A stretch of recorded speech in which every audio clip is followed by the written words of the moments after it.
बिल्कुल अपने को पता होना चाहिए कि अपने कहाँ तक चल रहे हैं, और करते भी अपने जो है उसको अध्ययन करें, जो भी कक्षा में पढ़ते हैं एक बार करते भी अपने से पढ़ें, जिससे कि जब परीक्षा आती है तो पढ़ने में इजी रहता है, आसानी से समझ में आता है, क्योंकि क्लास की बातें दिमाग में रहती हैं उस समय, और जैसे ही क्लास से अगर निकल करके फिर से अपने द्वारा अध्ययन नहीं करते हैं तो बातें दिमाग से निकल जाती हैं। वैसे भी कलयुग में हम सबकी अल्प बुद्धि है तो बहुत जल्दी हम भूल जाते हैं, तो इसी लिए जो है हमें अध्ययन करते रहना चाहिए। चलिए, तो पहले हम लोग पिछले अध्याय का सार देख लेते हैं। क्या हम लोगों ने किया था, 16वां और 17वां अध्याय लिया था, 16 पूरा होके 17 भी ले लिया था। तो जिनके मैसेज आए हैं अभी, हरे कृष्णा सभी को हरे कृष्णा। और कोई दिक्कत आए बीच में तो आप मुझे बता दें, है ना, आवाज को लेकर के या फिर और कोई टेक्निकल प्रॉब्लम हो तो मैसेज बॉक्स में मैसेज कर दें या फिर हैंड रेज कर दें आप। हाँ जी, सरोज जी बोलते हैं हरे कृष्णा, सबको हरे कृष्णा। वीडियो ऑन रखें बीच बीच में, इससे कंसंट्रेशन अच्छा रहता है, क्लास में बना रहता है, नहीं तो दिमाग इधर-उधर डाइवर्ट होता है। चलिए, बहुत अच्छी बात है। तो हम लोग जो है 16वें अध्याय को लिए थे, तो हम लोग जहाँ से लिए थे वो बातें यही थी कि भाई आसुरी प्रवृत्ति वाले मनुष्यों की भगवान बात करते हैं। दैवासुर संपत्ति विभाग है जो 16वां अध्याय था, उसमें भगवान ने 2 प्रकार की संपत्तियां बताई हमें, एक तो दैवी संपत्ति और एक आसुरी संपत्ति। दैवी संपत्ति से क्या तात्पर्य है, कौन बताएंगे, क्या मतलब समझते हैं आप, दैवी संपत्ति का क्या अर्थ है, बताएं मुझे, थोड़ा बहुत आपको ज्ञान हुआ होगा। मतलब हम लोग इतने दूर आ गए हैं, 16वें अध्याय में पूरा हम लोगों ने कर लिया है, तो कोई बताए दैवी संपत्ति किसको कहते हैं, किसमें पाई जाती है, कौन बताएंगे, किरण जी बताएंगे दैवी संपत्ति का क्या अर्थ है। दैवी का नाम मतलब दैव नाम किसका है, दैव नाम किसका है, आप इसी से सोचिए। दैव नाम श्री कृष्ण का है, तो भगवान की संपत्ति क्या हुई, दैवी संपत्ति हुई कि नहीं। दैव नाम श्री कृष्ण का है तो भगवान की संपत्ति ही दैवी संपत्ति है। भगवान के जो गुण है वो हमारे में जो है उसी को दैवी संपदा कहते हैं। दैवी गुण यानी कि भगवान के गुण, अपने में जो भगवान के गुण हैं वही दैवी गुण है। तो आसुरी संपत्ति मतलब कि जो भगवान से विपरीत हमें दूसरी ओर ले जाती है, यानी कि संसार में जो फंसाती है, जो अवगुण है ना, वो आसुरी प्रवृत्ति वालों में होते हैं। यानी जो राक्षसी प्रवृत्ति और आसुरी प्रवृत्ति एक ही समझिए, ऐसे मनुष्य। तो आसुरी प्रवृत्ति वाले मनुष्यों के बारे में हमने विस्तार पूर्वक देखा था पिछले अध्याय में। आसुरी प्रवृत्ति वाले मनुष्य जो होते हैं वो प्रायः भगवान से विरुद्ध चलते हैं, भगवान को नहीं मानते हैं, और अगर भगवान को कोई मानते भी हैं तो फिर भगवान की बातों को नहीं मानते, यानी कि भगवान पर उनको विश्वास नहीं होता। कई होते हैं जो भगवान को केवल साधारण मनुष्य समझते हैं, है ना, अपने जैसा समझते हैं, और उन पर जो है बहुत तरह के आरोप लगाते हैं कि वो मायावाद है, वो जो है बहुत तरह के षड्यंत्र रचते हैं, ऐसे ऐसे उनके भाव होते हैं। तो आसुरी प्रवृत्ति वाले मनुष्य जिनका विवेक लुप्त हो जाता है, बिल्कुल जिनका जो भगवान ने विवेक दिया है उन मनुष्यों को, वो उनमें जो है विशेष जागृत नहीं रहता है, ऐसे मनुष्य आसुरी प्रवृत्ति के होते हैं। और वो जो है भगवान को बहुत ज्यादा अपने से नीचा समझते हैं, श्रेष्ठ ना मान करके उनको जो है अपने से छोटा मानते हैं। उनको ये नहीं पता होता वस्तुतः कि उनके क्या कर्तव्य हैं, उनके क्या कर्तव्य हैं, उनको क्या करना चाहिए, उनको क्या नहीं करना चाहिए, किस काम में उनको लगना चाहिए, प्रवृत्त होना चाहिए, या किस काम में उनको नहीं लगना चाहिए, ये उनका नॉलेज जो है बिल्कुल शून्य होता है। काम, क्रोध और लोभ, 3 चीजें जो है मुख्यतः आई हैं 16वें अध्याय में, काम, क्रोध और लोभ। तो ये जो चीजें हैं ये आसुरी प्रवृत्ति वाले मनुष्यों में बहुत ज्यादा होती है, बहुत जल्दी वो क्रोधित हो जाते हैं। क्रोध के आगे उनको भगवान के तो कुछ दिखता ही नहीं है, क्रोध करके वो ये सोचते हैं कि दूसरे व्यक्ति को तो हम अपने कब्जे में कर लेंगे, कंट्रोल में कर लेंगे, लेकिन होता क्या है, उल्टा होता है। बाद में जो है वो व्यक्ति ही उन पर जो है हावी होता है जिसके ऊपर वो क्रोध करते हैं, मतलब क्रोध जो है वो अपना ही सर्वनाश करता है, ये भाव। और ऐसे जो मनुष्य होते हैं उनमें बहुत सारी कामनाएं भी होती हैं, बहुत सारी इच्छाएं, संसारिक इच्छाएं कि ये मिल जाए, वो मिल जाए, इतना इकट्ठा कर लें, उतना पालें, तो भोग संग्रह करने की बहुत ज्यादा उनके अंदर प्रवृत्ति होती है आसुरी संपत्ति वालों में। भगवान कहते हैं कि जब तक उनकी मृत्यु नहीं आती, मृत्यु पर्यंत वो अपार चिंताओं में घिरे रहते हैं, तरह तरह की चिंताएं करेंगे, जैसे कि पता नहीं हम कितने दिन जिएंगे, पता नहीं हम जिएंगे भी कि नहीं जिएंगे, और हम कैसे जिएंगे, मतलब हमारा जीवन कैसे चलेगा, शरीर का निर्वाह कैसे होगा, हमारा मान सम्मान कैसे बना रहेगा, और यदि हम जीवित ना रहे कल को तो फिर हमारे घर वालों का क्या होगा, हमारे जो बच्चे हैं, बाल बच्चे हैं, उनका क्या होगा। ऐसी ऐसी वो अपार चिंताओं का अपने ऊपर बोझा रखते हैं, और इन चिंताओं का जो फल होता है वो भी अगला जन्म में क्या होता है, चिंता ही होता है। फिर उन चिंताओं का फल भी बार बार अगले जन्म में चिंता ही उनको मिलती रहती है। तो ऐसे जो मनुष्य होते हैं प्रायः अपने आप को ही श्रेष्ठ मानते हैं, यानी खुद को ही इंटेलिजेंट मानते हैं, दूसरों को वो मूर्ख मानते हैं कि हमारे पास जितना दिमाग है, हमारे पास जितनी योग्यता है, जितना सामर्थ्य है, उतना और किसी में नहीं है, जितना बल है, जितना शक्ति है हमारे पास, ऐसे किसी दूसरे मनुष्य में है ही नहीं, ऐसी उनकी सोच होती है।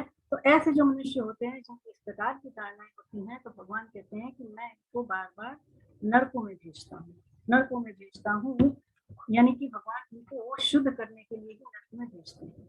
देखिए, आसुरी प्रवृत्ति वाले मनुष्य को दो तरह की गतियां मिलती हैं।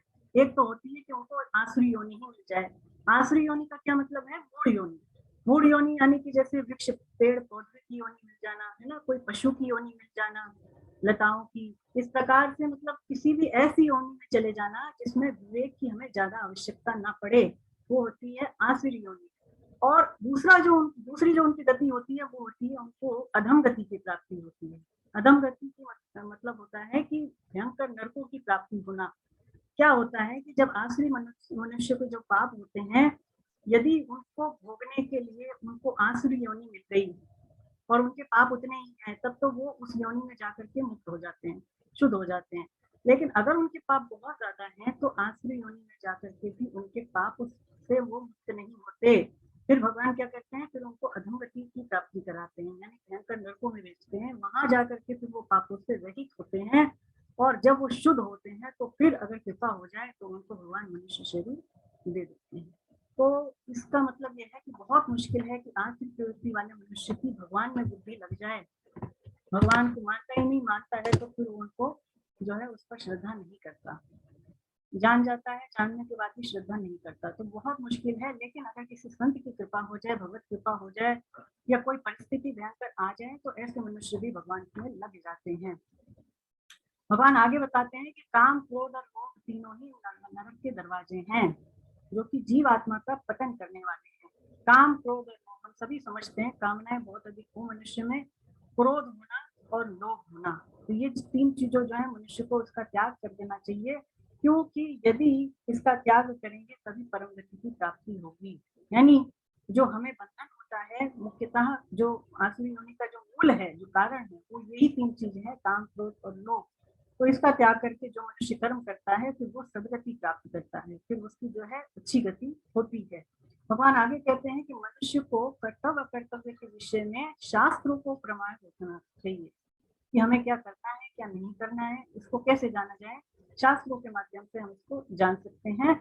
और यदि कोई शास्त्रों को ना मान करके अपने ही मन से आचरण करता है, मनमाने ढंग से आचरण करता है, तो फिर उसको बंधन होता है, उसको सुख की प्राप्ति नहीं होती। बंधन का मतलब हम सभी समझते हैं, उसका जो जन्म मृत्यु का चक्र है वो लगा रहता है, और वो जो है भगवान को प्राप्त नहीं कर पाता है। तो इन मनुष्य को क्या करना चाहिए, क्या उसके कर्तव्य हैं, क्या उसके अकर्तव्य हैं, इसको जानने के लिए उसको जो है भगवान कहते हैं कि शास्त्रों को आगे रखना चाहिए, या फिर उन महापुरुषों ने जिन्होंने शास्त्रों के अनुसार ही अपना जीवन बनाया है, ऐसे जो संत हैं जो शास्त्रों के सिद्धांतों के अनुसार चलते हैं, उनके अनुसार भी यदि कोई अपना जीवन बनाता है, उनकी बात मानता है, तो वो भी शास्त्र के अनुसार चलना ही माना जाता है। उसके बाद देखिए, जब हम लोग 17वें अध्याय में आए तो सबसे पहले हमने ये देखा कि अर्जुन ही प्रश्न करते हैं, पहला जो श्लोक है वो अर्जुन का ही है। क्यों करते हैं अर्जुन प्रश्न, क्या बात लेकर के करते हैं, कि देखिए भगवान ने जब ये कह दिया 16वें अध्याय के अंत में कि मनुष्य को कर्तव्य के विषय में शास्त्र को ही प्रमाण रखना चाहिए, तो अर्जुन के मन में ऐसी जिज्ञासा पैदा हुई कि कलयुग में शास्त्र को जानने वाले तो बहुत कम लोग रह गए हैं, बहुत कम लोग हैं जो शास्त्र को जानते हैं, शास्त्र की बात को मानते हैं। तो अब जब लोगों में शास्त्र ज्ञान नहीं रहा, इसके अलावा अर्जुन ये सोचते हैं कि कलयुग में लोगों को अच्छा सत्संग मिलना भी मुश्किल है। देखिए, बड़ी मुश्किल है कि हमें सत्संग मिल जाए अथवा संतों का संग मिल जाए, संत संग मिल भी जाए तो ये पहचान नहीं सकते कि वो सच्चे संत हैं या नहीं है। तो बड़ा मुश्किल है कि हरी कृपा मिले नहीं संता, है ना। तो इसका मतलब कलयुग में ये चीज अगर मिल रही है इजिली, तो हम अपने ऊपर भगवान की बहुत बड़ी कृपा माने। तो अर्जुन के मन में ये जिज्ञासा हुई कि जब कलयुग में लोगों के अंदर शास्त्र ज्ञान बहुत कम रह गया, संतों की भी उनके ऊपर कृपा नहीं रही, सत्संग भी मिलना दुर्भर हो गया है, और यदि ऐसे जो मनुष्य हैं वो अपनी श्रद्धा के अनुसार यदि देवी देवताओं का यजन पूजन करते हैं, तो फिर उनकी जो है श्रद्धा, उनकी जो निष्ठा है वो क्या है, उनकी जो स्थिति है वो वस्तु में क्या है, इसको लेकर के उनको जिज्ञासा होती है। वो प्रश्न करते हैं तो भगवान के उत्तर में क्या कहते हैं कि जैसी जिसकी श्रद्धा होती है वैसी ही उसकी निष्ठा होती है, यानी उसकी स्थिति जो है उसकी श्रद्धा के अनुसार होती है। और जो श्रद्धा स्वभाव से उत्पन्न होती है, स्वभाव से पैदा होती है जो श्रद्धा, वही उसकी वास्तविक श्रद्धा है। देखिए श्रद्धा कई चीजों से पैदा हो जाती है, या तो शास्त्रों से पैदा हो जाएगी, संतों के संग से पैदा हो जाएगी, या फिर किसी जो है ऐसे वातावरण में चले जाएं जहाँ पर भगवान की कथाएं होती हैं, या कुछ भी ऐसा जहाँ पर पारमार्थिक चीजें होती हैं, वहां से भी श्रद्धा पैदा हो जाती है। लेकिन जो स्वभाव से उत्पन्न हुई श्रद्धा है वही हमारी वास्तविक श्रद्धा है। और भगवान कहते हैं स्वभाव से उत्पन्न हुई श्रद्धा भी 3 तरह की होती है। कौन कौन सी? सात्विक, राजसी और तामसी श्रद्धा।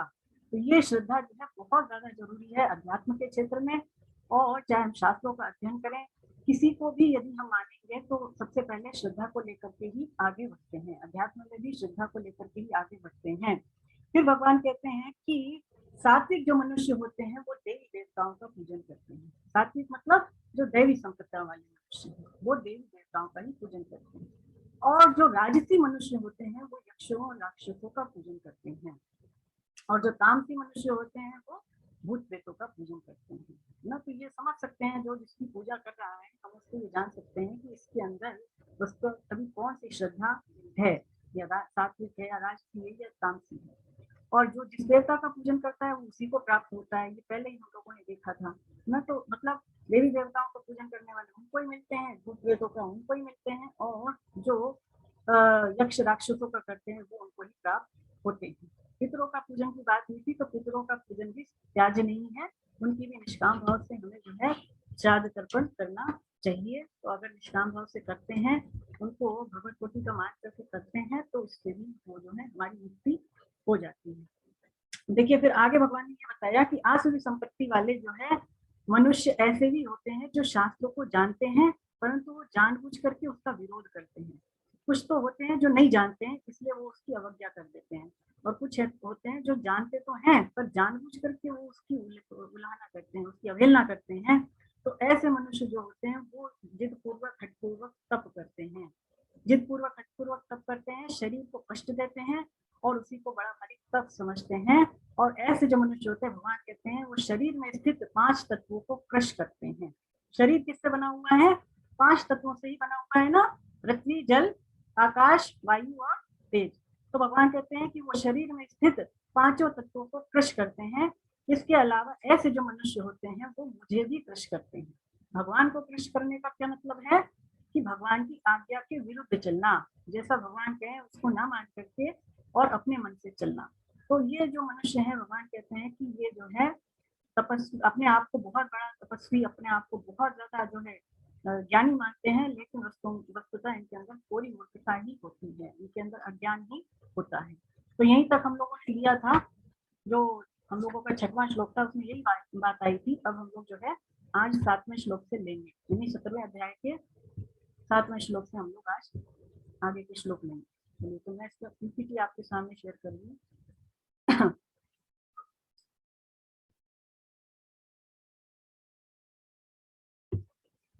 थोड़ा सा समय लगता है, 5-7 मिनट, 5 मिनट का समझो मैक्सिमम। तो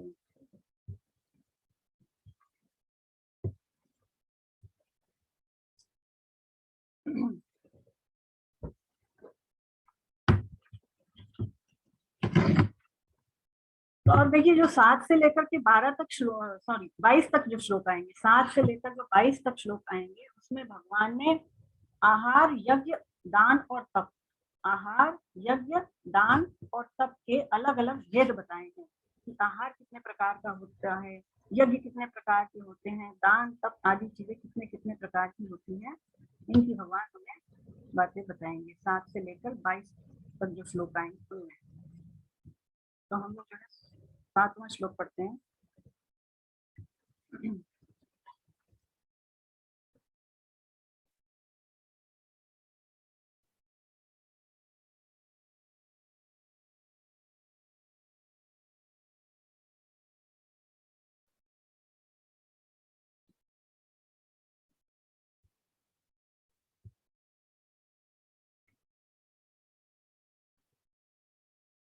चलिए जब तक ये ओपन हो रहा है हम पढ़ते हैं।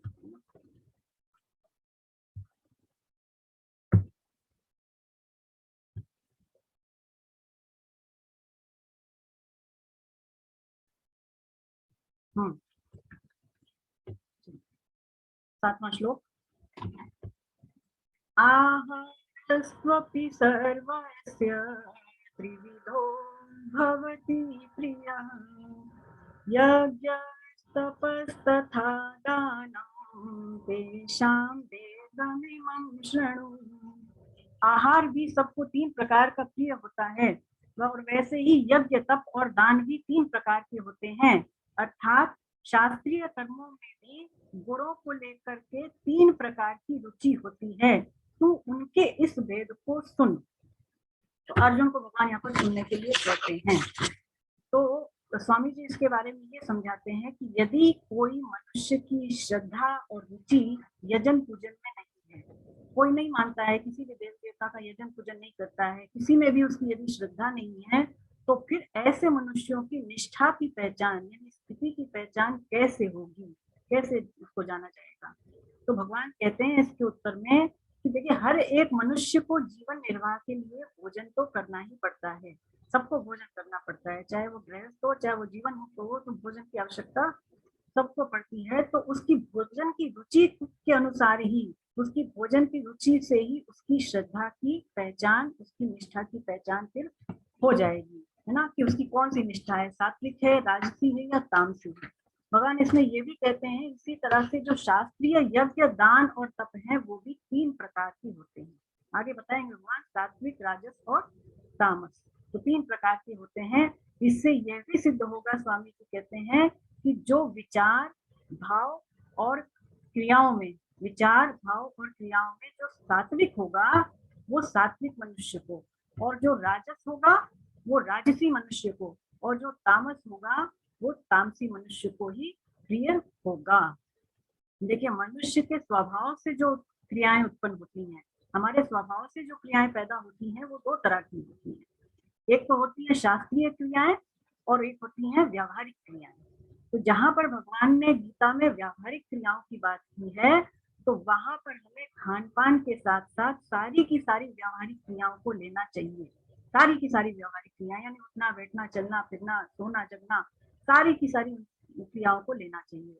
और जहां पर भगवान ने शास्त्रीय क्रियाओं की बात की है, तो यहाँ पर केवल भगवान यज्ञ दान और तप की बात करते हैं, लेकिन हमें सारी की सारी शास्त्रीय क्रियाओं को इसमें शामिल कर लेना चाहिए ना। इसका मतलब ये नहीं कि खाली यज्ञ दान और तप ही शास्त्र विधि के अनुसार करने चाहिए, बाकी जितने भी शास्त्रीय कर्म है उनको भी हमें जो है विधि पूर्वक ही करना चाहिए, इसका ये अर्थ है।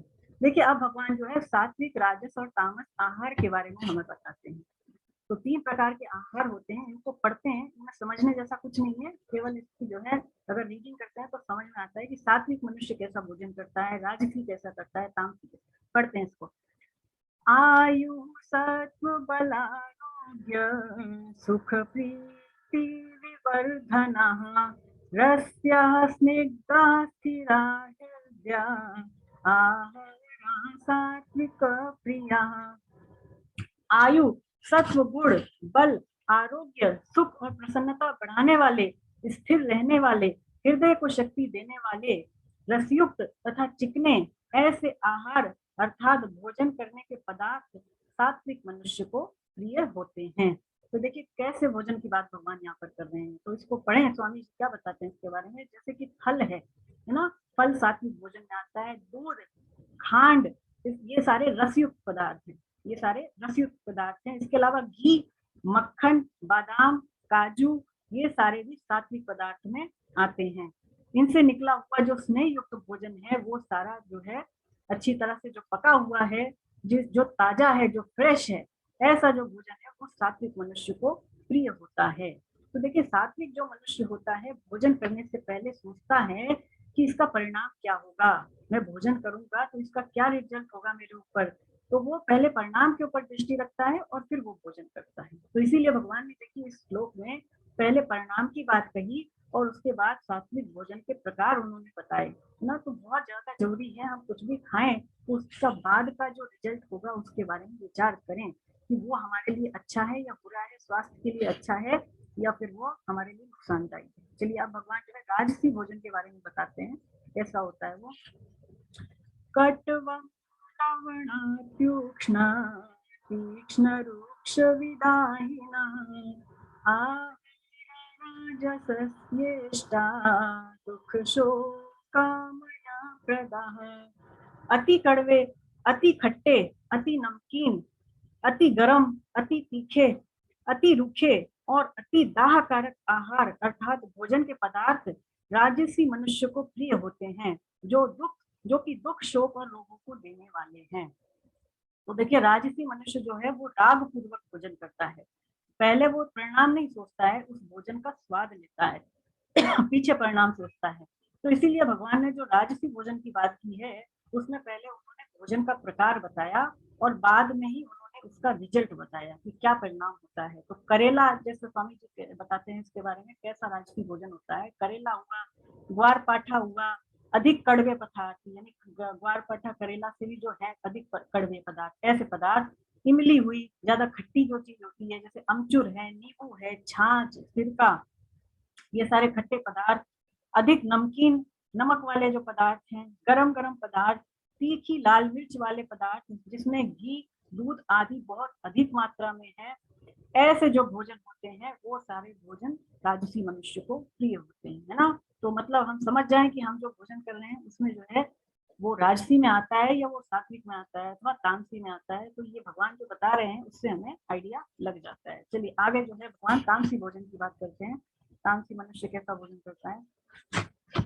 यात याम गत रसम पूति पर्युषितं च यत् उच्चिष्टमपि चामेध्यं भोजनं तामसप्रियम्।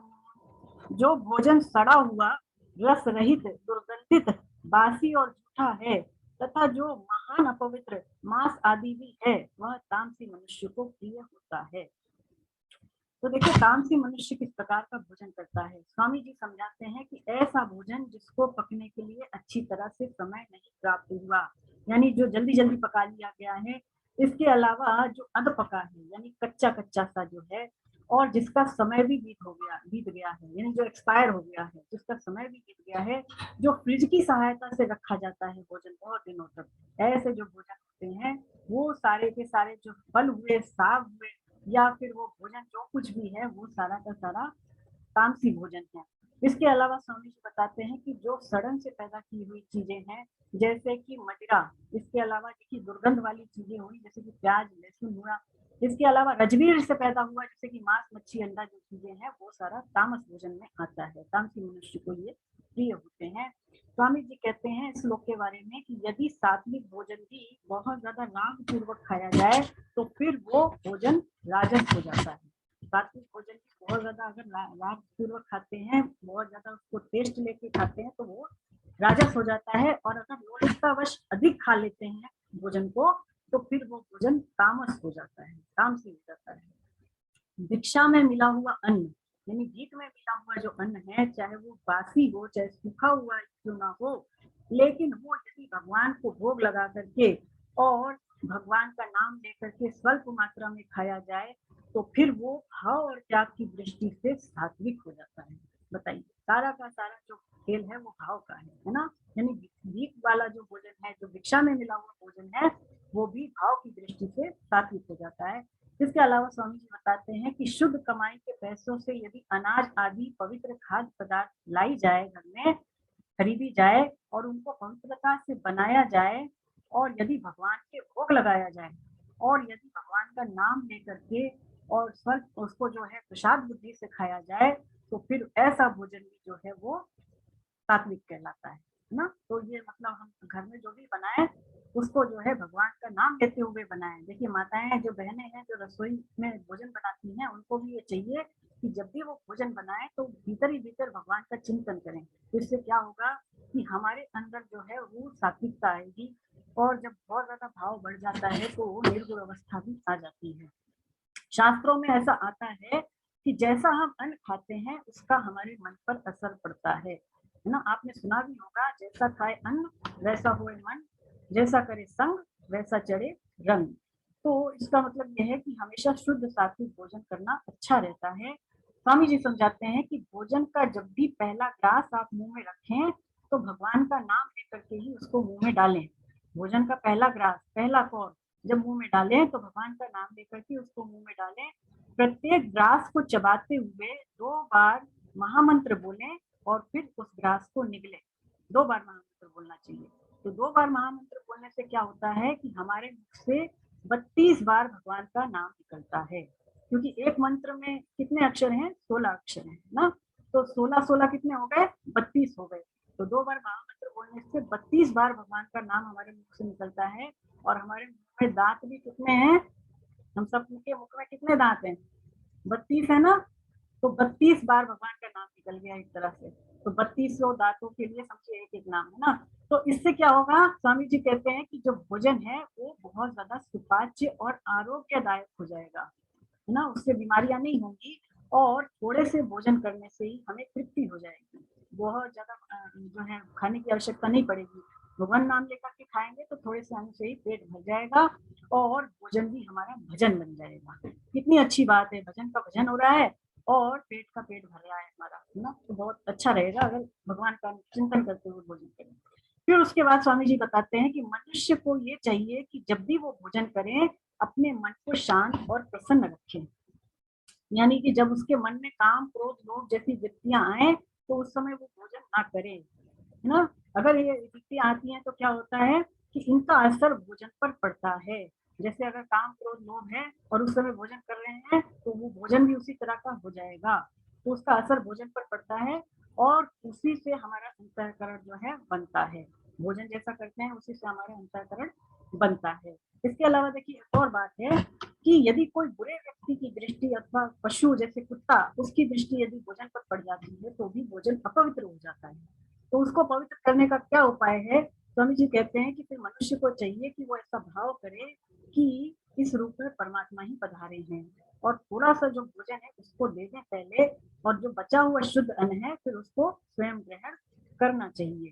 फिर ये कहते हैं स्वामी जी कि भोजन करने वाले और कराने वाले दोनों के भाव, दोनों का जो है भाव का भोजन पर असर पड़ता है। दोनों का कैसा भाव है उसका भोजन पर असर पड़ता है।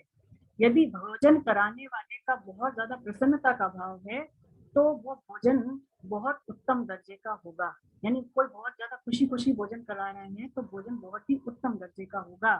पर यदि जो भोजन कर रहा है उसका स्वार्थ का भाव है और यदि उसका भाव ऐसा है कि आज तो मुझे मुफ्त में खाना मिल गया, आज तो मेरे पैसे बच गए, तो वो भोजन फिर मध्यम दर्जे का हो जाएगा।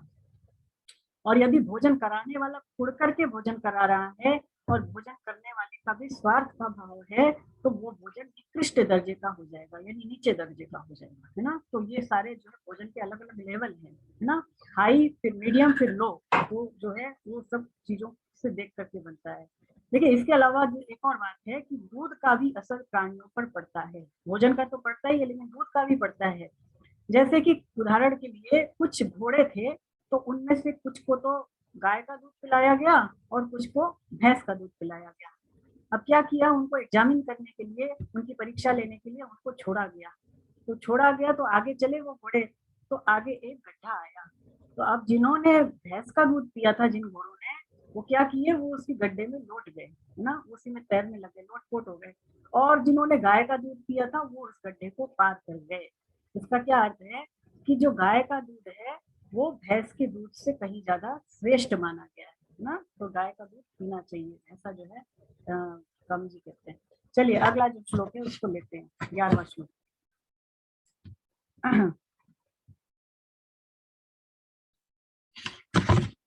अफलाकाङ्क्षिभिर्यज्ञो विधिदृष्टो य युज्यते यष्टव्यमेवेति मनः समाधाय स सात्विकः।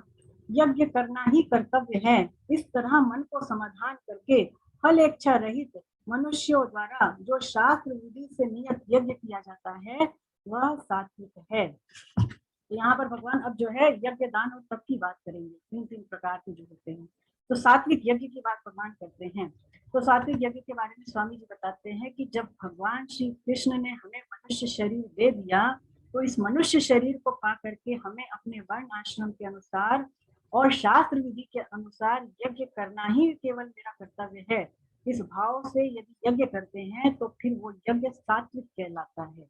यज्ञ करना मेरा कर्तव्य है ऐसा भाव रख करके यज्ञ करते हैं वर्णाश्रम के अनुसार, शास्त्र की विधि के अनुसार, तो वो यज्ञ सात्विक कहलाता है। सात्विकता का क्या अर्थ है, सात्विकता का क्या तात्पर्य है, इस पर विचार करें कि यज्ञ करना ही मेरा कर्तव्य है ऐसा उद्देश्य रख करके यदि केवल यज्ञ करते हैं तो यज्ञ के साथ हमारा संबंध नहीं जुड़ता, उस यज्ञ के साथ हमारा संबंध नहीं जुड़ता।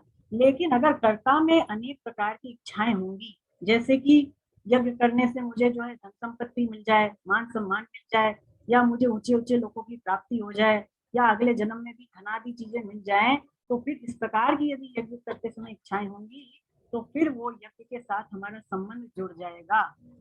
कर्तव्य मात्र समझ करके कर्म करने से कर्म से हमारा बंधन नहीं रह जाता, कर्मों से संबंध विच्छेद हो जाता है और जीव मुक्त हो जाता है। स्वामी जी समझाते हैं कर्तव्य मात्र समझ करके कर्म करना क्या है कि अपने लिए कुछ नहीं करना, अपने लिए कुछ नहीं करना। कर्तव्य क्या होता है, स्वामी जी समझाते हैं कि जिसको करना चाहिए, जिसको करने से हमारे उद्देश्य की पूर्ति होती है, जिसको करने की हमारे अंदर सामर्थ्य है, उसी को कर्तव्य कहते हैं। देखिए हर एक कर्म का आरंभ और अंत होता है।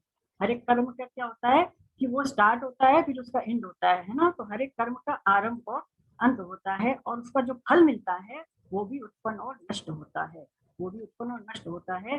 स्वयं सदैव एक जैसा रहता है, स्वयं कभी नहीं ना उत्पन्न होता है ना नष्ट होता है ना आरंभ होता है, स्वयं का ना अंत होता है। तो स्वयं कभी नहीं बदलता, परंतु वो संबंध जोड़ता है, इस कारण से बंध जाता है। संबंध ना जोड़े तो वो मुक्त ही, जीवात्मा फिर मुक्त ही है। चलिए आगे बढ़ते हैं 12वां श्लोक। अभिसन्धाय तु फलं दम्भार्थमपि चैव यत् युज्यते भरतश्रेष्ठ तं यज्ञं विद्धि राजसम्। परंतु ये भरत श्रेष्ठ अर्जुन, जो फल की इच्छा को लेकर के ही किया जाता है अथवा दम्भ दिखावटीपन के लिए जो भी किया जाता है वह यज्ञ तुम राजस समझो। तो अब राजसी यज्ञ कैसा होता है उसके बारे में भगवान बताते हैं कि फल की इच्छा को लेकर के, यानी फल पर दृष्टि रख करके, अथवा स्वामी जी कहते हैं कि इष्ट की प्राप्ति या अनिष्ट की निवृत्ति की कामनाएं रख करके यज्ञ करते हैं, तो फिर वो यज्ञ राजसी यज्ञ कहलाता है। इष्ट की प्राप्ति की इच्छाएं, जैसे कि मुझे धन मिल जाए, मुझे स्त्री पुत्र मिल जाए, मेरा शरीर सदैव निरोग रहे और मुझे मरने के बाद भी अच्छे अच्छे लोग की प्राप्ति हो जाए, ये सारी इष्ट की प्राप्ति की कामनाएं हैं। अनिष्ट की निवृत्ति की कामना, जैसे कि मेरे दुश्मन का नाश हो जाए, मेरे वैरी का नाश हो जाए, इसके अलावा मेरे जीवन में कभी प्रतिकूलता ना आए, मेरा कभी अपमान ना हो, इस तरह की जो इच्छाएं हैं वो अनिष्ट की निवृत्ति की इच्छाएं हैं। तो स्वामी जी कहते हैं कि इस तरह की इच्छाओं को रख करके यदि यज्ञ करते हैं तो ये यज्ञ राजस हो जाता है, यानी मन में तरह तरह की कामनाएं रख करके यज्ञ करेंगे तो यज्ञ राजसी हो जाएगा। शास्त्र विधि की इसमें मुख्यता होती है, यानी कामना पूर्ति के लिए जो यज्ञ करते हैं उसमें शास्त्र की विधि को पालन करना बहुत ज्यादा आवश्यक है, क्योंकि यदि शास्त्र विधि का पालन नहीं करेंगे, उसमें कमी रखेंगे तो मन चाहा फल फिर नहीं मिलता है। इसके अलावा स्वामी जी कहते हैं कि लोग मुझे धर्मात्मा समझे, वो लोग मुझे संयमी समझे, गुणवान समझे, दानी समझे, है ना, ऐसी ऐसी चीजें मेरे को समझे, इस भावना से, इस दिखावटीपन के लिए भी यदि यज्ञ करते हैं तो फिर वो यज्ञ भी राजसी यज्ञ कहलाता है। चलिए अब जो है आगे भगवान तामसी यज्ञ के बारे में बताते हैं। विधिहीनानां विशिष्टानां मंत्रहीनं दक्षिणं श्रद्धारहितं यज्ञं तामसं परिचक्षते। शास्त्र विधि से हीन, अन्नदान से रहित, बिना मंत्रों के, बिना दक्षिणा के और बिना श्रद्धा से किए जाने वाले यज्ञ को तामस यज्ञ कहते हैं। तो देखिए, जो तामसी मनुष्य होता है, तामसी मनुष्य जब यज्ञ करता है तो वो उसमें दान नहीं देता, क्योंकि तामसी मनुष्य का ऐसा भाव होता है कि अब हमने ब्राह्मणों को भोजन करा दिया, हमने यज्ञ में इतनी सारी आहुतियां दे दी, तो अब हमें ब्राह्मणों को दान देने की क्या जरूरत है। अगर ब्राह्मणों को दक्षिणा देंगे तो क्या होगा कि ब्राह्मण जो है वो आलसी और प्रमादी बन जाएंगे, वो मेहनत करके कुछ कमाएंगे नहीं, ऐसी उसकी सोच होती है तामसी मनुष्य की।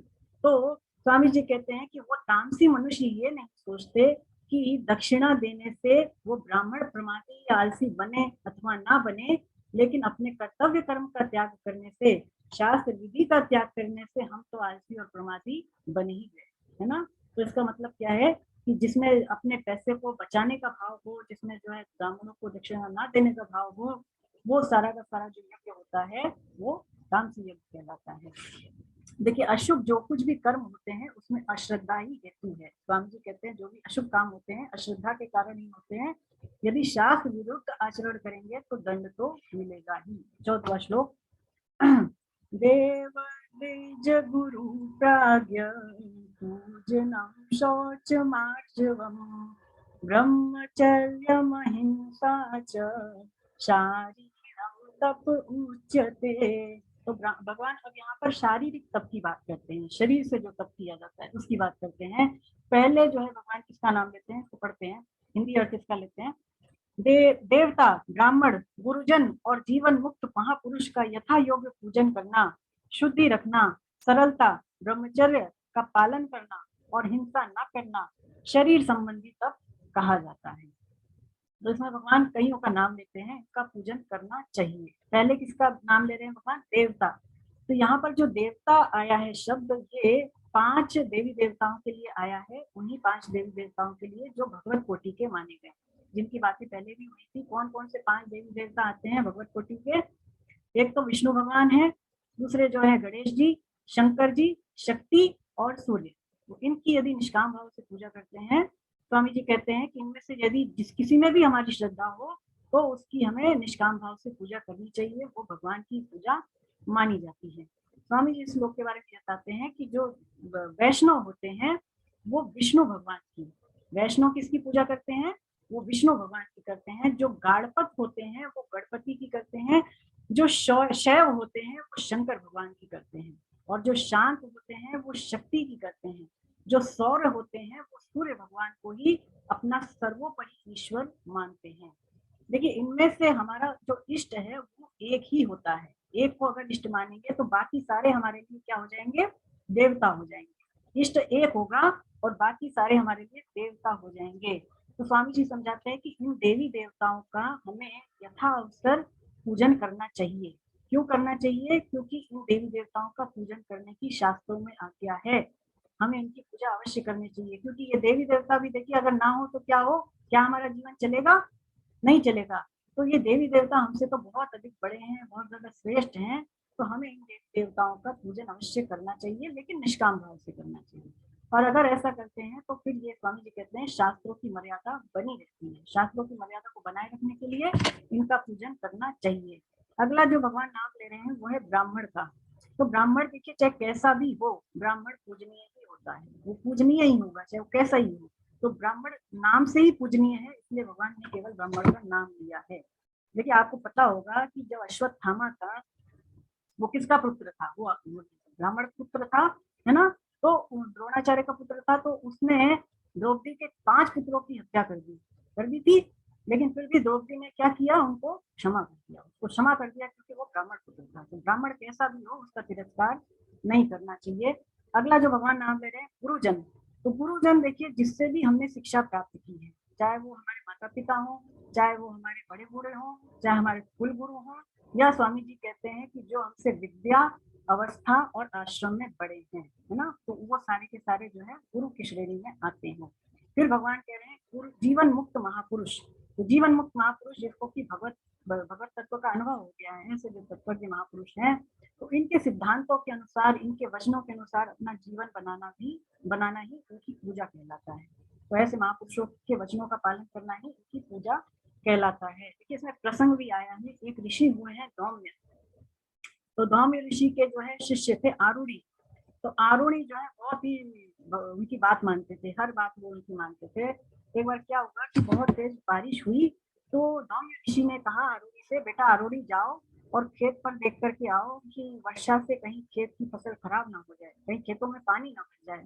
तो उन्होंने बात मान ली आरुणि ने, और वो गए खेत पर, तो देखा उन्होंने कि एक तरफ से खेत में पानी आने लग गया था, घुसने लग गया था। तो पहले तो उन्होंने किया कि मिट्टी के बहुत सारे जो है पहाड़ से बना दिए और उससे उस पानी को रोकना चाहा, पर पानी का बहाव बहुत तेज था, इसलिए वो मिट्टी जो है बह गई। अब उनको जो है लगा कि कैसे रोके पानी को, तो वो क्या किए, खुद ही जो है पीठ के बल वहां पर लेट गए। अब पीठ के बल लेट गए तो पानी का बहाव जो है वहां से आगे नहीं बढ़ पाया, वहीं पर रुक गया। अब वो ऋषि जो थे, वो दोनों ऋषि, वो भूल गए इस बात को, और वो जाके अपने आश्रम, मतलब अपने आश्रम में सो गए। उनके जितने भी शिष्य थे बाकी, उन्होंने भी भोजन आदि किया और वो भी अपने आश्रम पर सो गए। सुबह जब हुई तब प्रार्थना हुई, तो उसमें आरुणि दिखाई नहीं दिए। तो ऋषि को याद आई, मैंने तो उनको उस काम से वहां भेजा था। तो भागे भागे गए खेत पर और बेटा आरुणि ऐसे ऐसे कह करके पुकारने लग गए।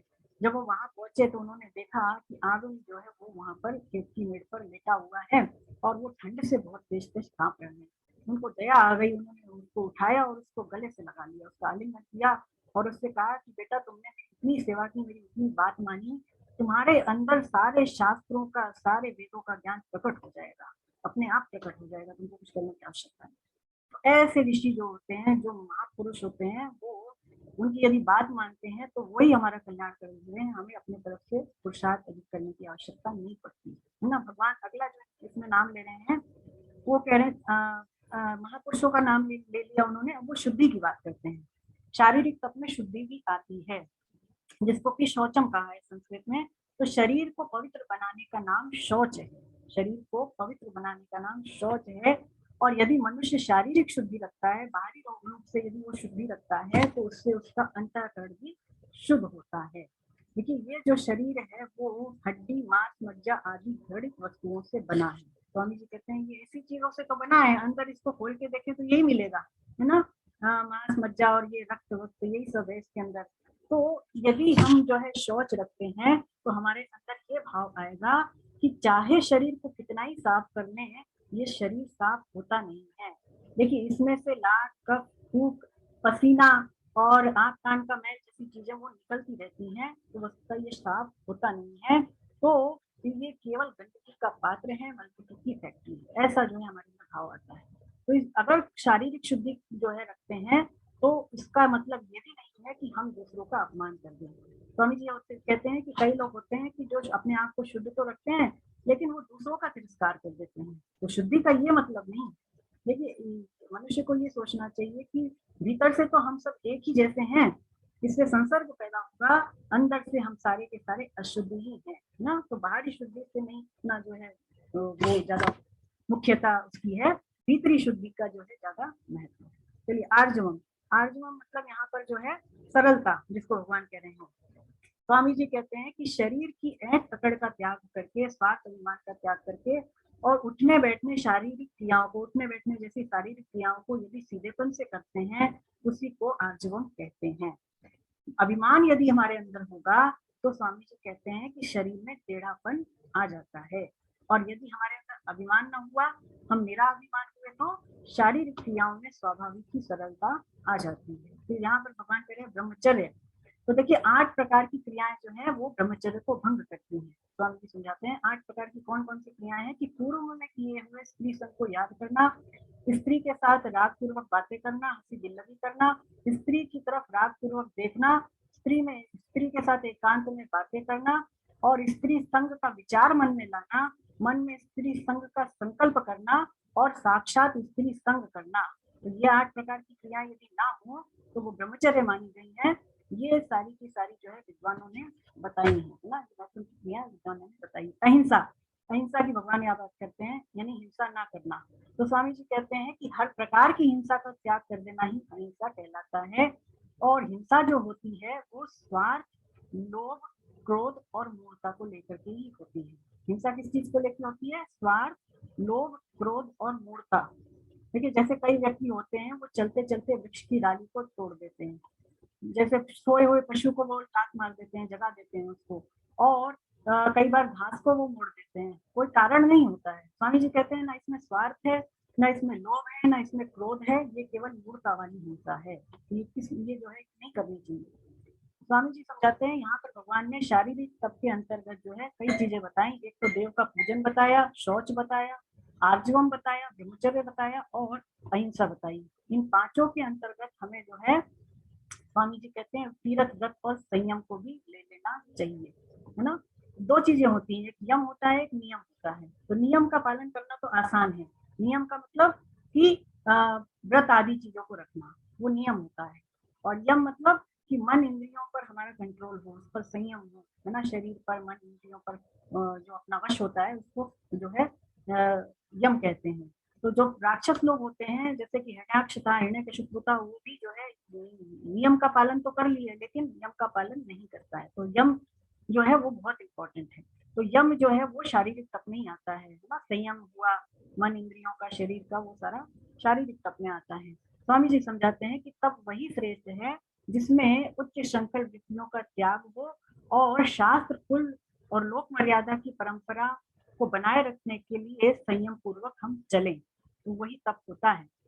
शारीरिक तप में त्याग मुख्य है, जैसे कि देवताओं के पूजन में अपने बड़प्पन का त्याग का भाव है ना। और इसके अलावा जो है भगवान जो कह रहे हैं कि सरलता, तो सरलता में अभिमान का त्याग मुख्य है। शुद्धि रखने में आलस्य और प्रमाद का त्याग मुख्य है। और इसी तरह से हिंसा ना करने में जो है अपने अंदर जो है अभिमान का त्याग मुख्य है। और ब्रह्मचर्य में स्वामी जी कहते हैं विषय सुख का त्याग मुख्य है। तो ये सारा जो है शारीरिक तप में आता है जिसमें जो है त्याग की मुख्यता बताई गई है। अब अगला श्लोक लेते हैं, 15वां श्लोक। अब इसमें भगवान वाणी संबंधी तप के बारे में बता रहे हैं, पढ़ते हैं इसको। अनुद्वेगकरं वाक्यं सत्यं प्रियहितं च यत् स्वाध्यायाभ्यसनं चैव वाङ्मयं तप उच्यते। जो किसी को भी उद्विग्न न करने वाला, सत्य और प्रिय तथा हितकारक भाषण है वह, तथा स्वाध्याय और अभ्यास, नामजप आदि भी वाणी संबंधी तप कहा जाता है। तो वाणी संबंधी तप क्या होता है इसको समझते हैं। भगवान पहली चीज कह रहे हैं जो उद्विग्न ना करने वाला हो। स्वामी जी कहते हैं ऐसा वाक्य जो कि ना वर्तमान में और ना भविष्य में हलचल पैदा ना करे, यानी प्रेजेंट और फ्यूचर में जो वाक्य हलचल पैदा ना करता हो उसी को उद्विग्न ना करने वाला वाक्य कहा जाता है। सत्य कहा जाए, यानी कि मनुष्य को हमेशा सत्य और प्रिय कहना चाहिए। स्वामी जी लिखते हैं कि मनुष्य को हमेशा सत्य और प्रिय कहना चाहिए, उसमें भी सत्य हो पर अप्रिय ना हो, प्रिय हो पर असत्य ना हो, ये सनातन धर्म है। देखिए जैसा हमने देखा, समझा, सुना, पढ़ा, अनुभव किया, उसको वैसा का वैसा ही दूसरों के सामने कह देना, अपने अभिमान का त्याग करके, स्वार्थ का त्याग करके वैसा का वैसा उसको कह देना, ना उससे अधिक कहना ना कम कहना, ये सारा ये सत्य कहलाता है। और फिर भगवान कह रहे हैं कि स्वाध्याय, तो जैसा हम पढ़ते हैं गीता, रामायण, भगवत, ये सारा स्वाध्याय में आता है। भगवान नाम का जप करना, दूसरों को पढ़ाना, कंठस्थ करना, पारमार्थिक ग्रंथों को बार बार पढ़ना और भक्तमाल के चरित्र पढ़ना, ये सारा का सारा स्वाध्याय में आता है। नाम जप करना, हरि नाम जप करना, ये भी स्वाध्याय में आता है। इसके अलावा स्वामी जी समझाते हैं कि मनुष्य को कभी भी किसी की निंदा, बुराई, चुगली ये भी नहीं करना चाहिए, दूसरे को दोषों को नहीं कहना चाहिए, किसी के सामने में बकवास नहीं करनी चाहिए, ऐसे ग्रंथों को नहीं पढ़ना चाहिए जो हमारे पारमार्थिक साधन में विघ्न डाले, यानी काव्य, श्रृंगार रस के काव्य, उपन्यास, नाटक आदि चीजों को नहीं पढ़ना चाहिए जो कि हमारे साधन में बाधा पैदा करते हैं। तो वो सारा कुछ जो है ये वाणी संबंधी तप में आता है। आगे बढ़ते हैं, अब मन संबंधी तप की बात करते हैं। 16वां श्लोक। मनः प्रसादः सौम्यत्वं मौनमात्मविनिग्रह भाव संशुद्धिरित्येत तपो मानसमुच्यते। मन की प्रसन्नता, सौम्य भाव, मननशीलता, मन का निग्रह और भाव की भली भांति शुद्धि, इस तरह ये मन संबंधी तप कहा जाता है। तो मन की प्रसन्नता की पहले भगवान बात करते हैं। तो मन की प्रसन्नता कब भंग होती है? स्वामी जी प्रश्न उठाते हैं, मन की प्रसन्नता कब भंग होती है? जब हम कामनाएं करते हैं, अपने अंदर संसार की बहुत सारी कामनाएं करते हैं, तो उसी से भंग होती है। संसार में जो नाशवान चीजें हैं, चाहे वो कोई भी हो, चाहे वो धन संपत्ति हो, चाहे वो पत्नी पुत्र हो, तो ये सारी चीजें देखिए सदैव साथ नहीं रहती, आने जाने वाली है, इनका संयोग वियोग होता है, और इनके संयोग वियोग से हमारे अंदर यदि हलचल पैदा होती है तो फिर मन की प्रसन्नता नहीं रह जाती। स्वामी जी कहते हैं, यदि इनको छोड़ करके केवल और केवल भगवान का ही सहारा लें तो फिर मन की शांति कभी भी भंग नहीं होती। भगवान अगली बात कह रहे हैं, सौम्य भाव। सौम्य भाव मतलब यही है कि अपने अंदर जो हिंसा का भाव है, क्रूरता का, कुटिलता का, सहिष्णुता का, ये सारे भावों का त्याग करके यदि हम केवल भगवान के नाम, गुण, लीला, उनकी दयालुता आदि की तरफ विश्वास करें, उसकी तरफ दृष्टि करें, तो इससे मन के अंदर स्वाभाविक ही सौम्य भाव रहता है। मननशीलता, मननशीलता का मतलब मौन भी है।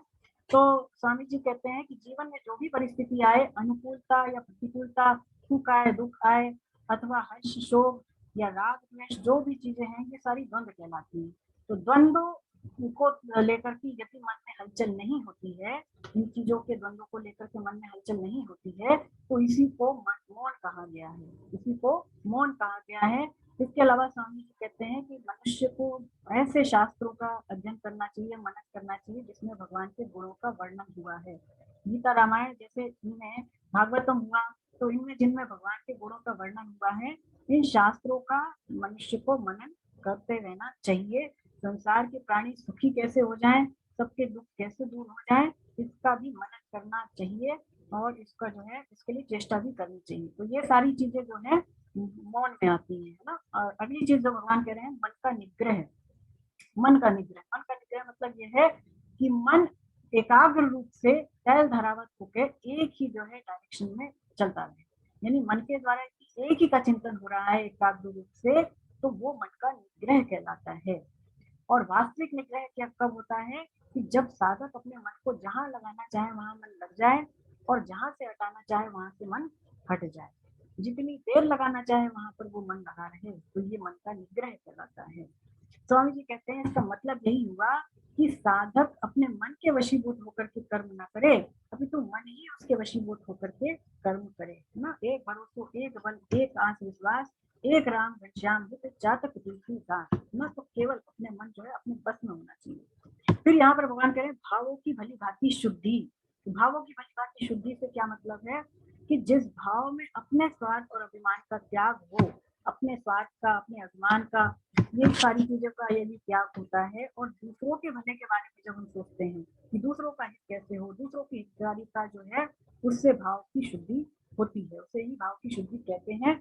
और जिसके भीतर केवल भगवान का ही आश्रय रहता है, तो स्वामी जी कहते हैं कि फिर उसके भाव बहुत जल्दी शुद्ध हो जाते हैं। देखिए, हमको ये चाहिए कि जीवन में जब भी प्रतिकूलता भी आए तो उसमें हम प्रसन्न रहें, उसका असर अपने ऊपर ना पड़ने दें, और कड़वी बातें सुनकर भी हम जो है सौम्य रहें, कड़वी बातें सुनकर भी मौन रहें, मन की स्वतंत्रता का त्याग करके मनन करें, किसी का अहित हो ऐसा भाव न रखें। ये सारा मन संबंधी का कहलाता है।